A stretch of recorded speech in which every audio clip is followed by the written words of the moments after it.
Just so you know, I have a YouTube channel, and I do a bunch of outdoorsy stuff and Zen biking, so I don't have some Zen stuff up there, so I have nothing to record it. So what do we do when we sit Zazen? Within the Buddhist tradition, concentration is also highly valued, but a new element is added and more highly stressed, the element of awareness. All Buddhist meditation aims at the development of awareness, using concentration as a tool towards that end. The Buddhist tradition is very wide. However, there are several diverse routes to this goal. Zen meditation uses two separate tracks. The first is a direct plunge into awareness by sheer force of will. You sit down and you just sit, meaning you toss out of your mind everything except pure awareness of sitting. This sounds very simple. It is not. A brief trial will demonstrate just how difficult it really is. The second Zen approach used in the Renzai school is that tricking the mind out of conscious thought and into pure awareness. This is done by giving the student an unsolvable riddle, which he must solve nonetheless, and placing him in a horrendous training situation. Since he cannot escape the pain of the situation, he must flee into pure experience of the moment. There is nowhere else to go. Zen is tough. It is effective for many people, but it is really tough.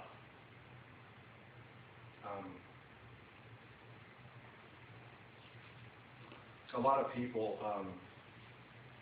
come to this practice with the expectation or understanding that it is going to help them to relax, to be at peace, to be happier, to be content, to be balanced, and I would agree with all of that, with a huge caveat, in that most people have the expectation that that's going to happen when they put their tushies on the cushion. And that's not how it works, at least not in my experience. In my experience, there are innumerable amounts of discomforts, pains, anguishes, and also bliss and joy and happiness and contentment, and sometimes living in hell, sitting on this little square.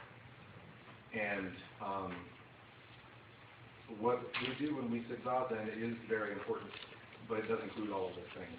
In order to explain a little bit about what we do when we sit Zazen, it becomes necessary to explain what we do when we're not sitting Zazen.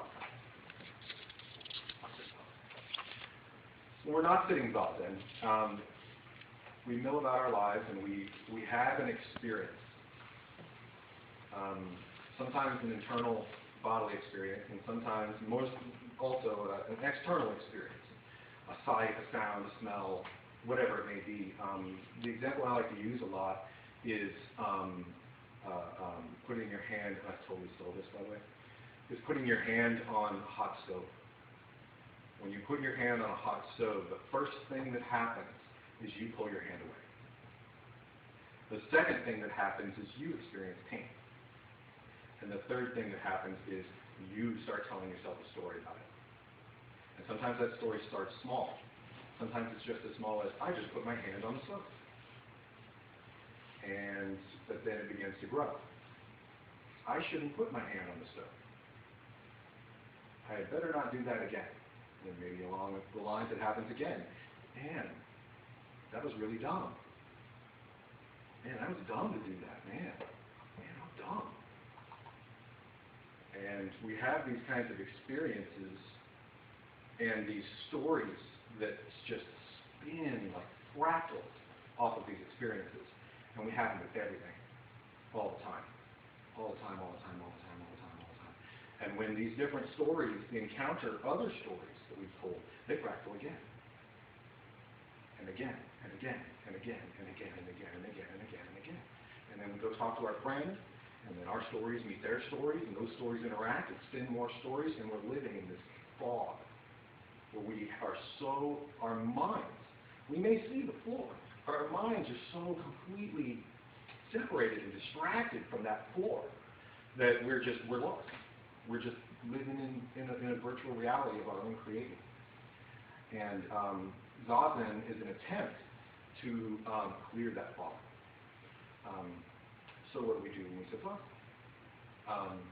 I would say The number one thing we do when we sit Zazen is exactly the same crap we do when we're not sitting Zazen. We spin a bunch of stories, and we think about this, and we think about that, and it just goes on and on and on in our heads. And that's what contributes to all of these wacky sensations and all these different things we experience while we're on the cushion.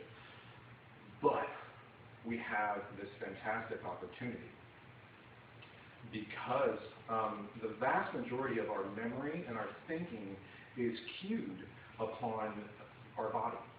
How we move, how we hold our musculature, how we hold our posture. All of these things contribute to our thinking process, and thus our emotions. Emotions are nothing more than physical sensations accompanied with thought.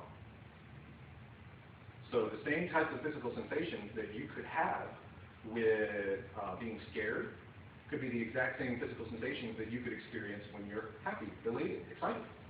It's only the thinking that's different. And our movement and our visual and auditory sight range just sets us up to encounter this landmine of stories that we've created for ourselves. So when we can sit Zazen, we have an opportunity to tone a lot of that down. By taking this posture, by traditionally in the Soto school, we don't get to do it here because of the number of people, but traditionally in the Soto school we face the wall, and we don't even look at anything. And we turn all the sounds down, we don't talk about anything, and we go so far as to not even move our bodies in an attempt to create some space in our minds to be able to kind of cut past this jungle of stories and thinking. So we try it out. We get our posture. We sit there. We sit down, and same stuff happens. Now what? Now what are we going to do? So there's some techniques, tricks, whatever things that people do when they're sitting Zazen to help them again be able to cut through this junk. And the first one that most students encounter is following the breath or focusing on the breath. I find more inspiration in other techniques, but I will touch on it briefly. I've had a couple of really interesting realizations from following the breath. One was that if you can pay very close attention to the process of inhaling and exhaling very, very keenly, and you keep it up for a while, you can really notice insubstantiability and the fact that everything will change. Nothing is constant. As your breath goes in and out, you can feel that constant transition between breathing in and breathing out, between having air and not having air. You can also feel dukkha, which is suffering, the inherent dissatisfaction we have. When you reach the end of the breath and need more air, you can feel that kind of sensation, and then you take the breath, and then you feel better, and then you can feel this karmic cycle of satisfaction and dissatisfaction. Another interesting fact is that when you meditate on the breath, you are meditating on reality. You are meditating on reality itself. And because we're in this fog, we don't really know this, but we can practice and maybe get a glimpse of it, or speak with and have faith in our wonderful teachers who tell us that reality is the most fantastic and wonderful and peaceful and fantastic and just amazingly beautiful and loving experience and place you could ever put your mind. And I spend the vast majority of my time not in that place, but I've been in that place, and it is real. It is very, very real, and it can be achieved. And the way that I achieved it only briefly, it all ran away, and hopefully we'll come back again one day, but was through shikantaza. Shikantaza is what was being described in this paragraph, and it is simply the act of just sitting. I found that I personally, and maybe you wouldn't, but personally I had some problems with following the breath. I found that it created a sense of control for me. It was something for me to manipulate, and I really felt hung up until I started attempting to sit shikantaza. And I did a lot of techniques trying to sit shikantaza. One of the techniques I did was to listen to count the sounds I could hear. And sometimes I'd be sitting here and I'll count up to 16 sounds just in this little room. There's nothing happening. and I would try to focus all of my attention on whatever little ripple was in the wall and remember to look at that ripple. I did a number of different things. But I found that, and this was really inspiring to me when I first read it, but when I went back to it, when I stopped following the breath, I was secondarily inspired by this. This is Suzuki Roshi speaking, and he says, this is not just from breathing. And he's talking about posture right now. This is not just form or breathing. It expresses the key point of Buddhism. It is the perfect expression of your Buddha nature. If you want a true understanding of Buddhism, you should practice in this way. These forms are not a means of obtaining the right state of mind. To take this posture itself is the purpose of our practice. When you have this posture, you have the right state of mind. So there is no need to try to attain some special state. When you try to attain something, your mind starts to wander about somewhere else. When you do not try to attain anything, you have your own body and mind right here. And I realized that amidst all of my trickery and all of my techniques, that I really just needed to sit in this posture. And that being in this posture itself was the act of not stirring the pot of my consciousness. When you stir the beings come up to the top, you can stop stirring. You can let them go to the bottom. And I was trying to jab it down to the bottom, jab. But it wasn't until I really got that I just stopped. And then my practice simply became either A, taking this posture and not moving until that bell rang. And whatever my mind did was what my mind did. And I was just aware of it, and I was just there, and that was it.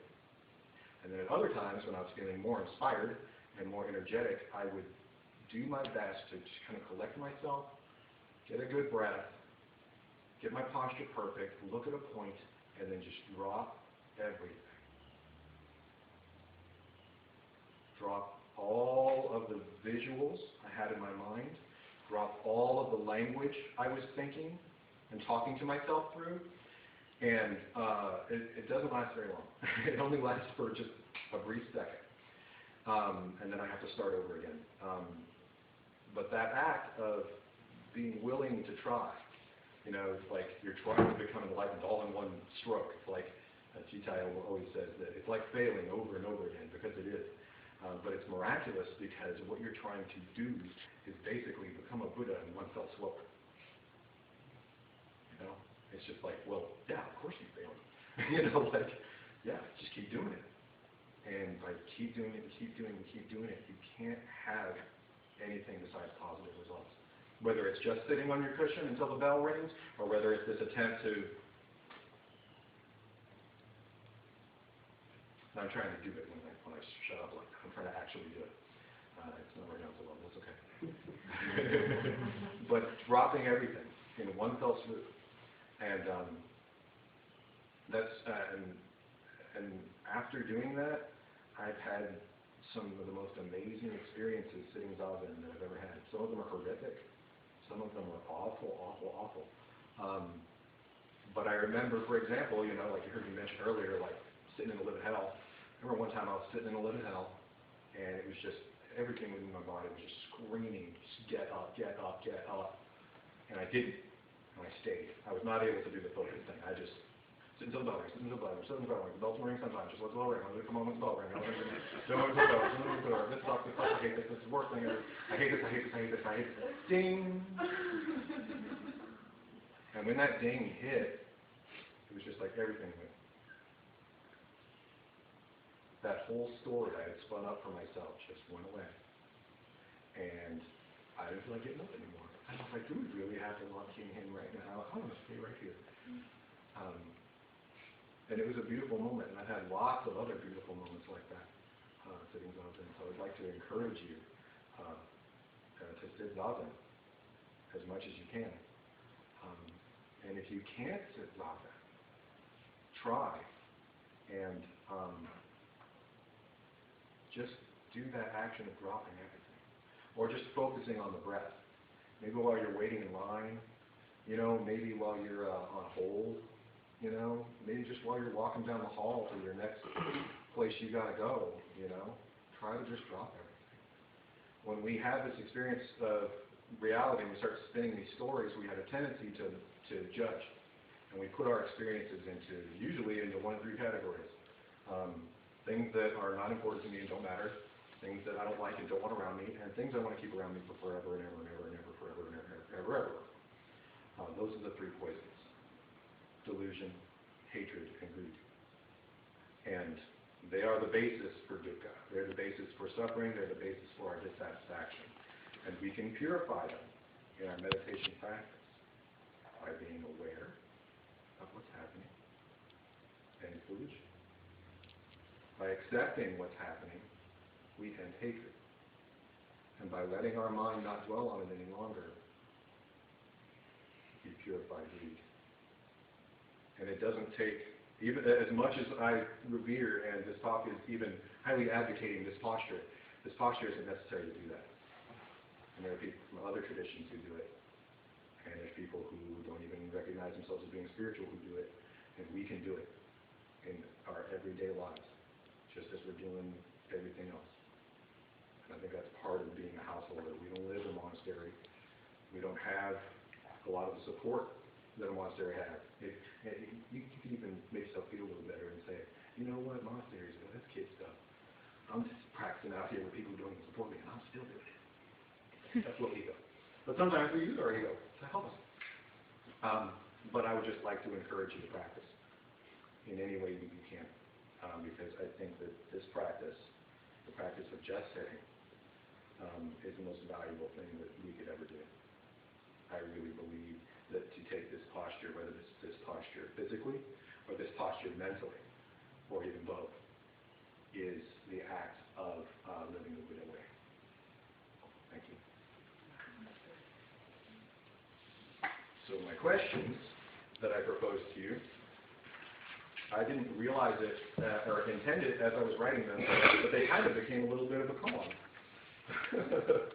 Koan being, for those who might not know, is a teaching story that is inherently paradoxical in nature, that you're supposed to solve enemies. The one that was mentioned before.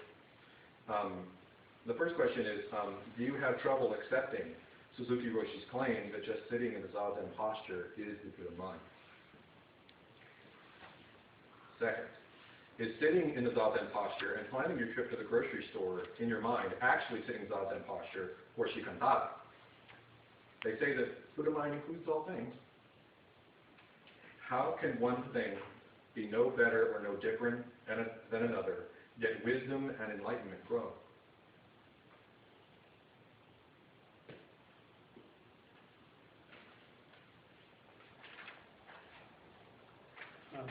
Four groups again, or five? You did five, but you said four in each group. I guess there's 20 people. Five. Okay.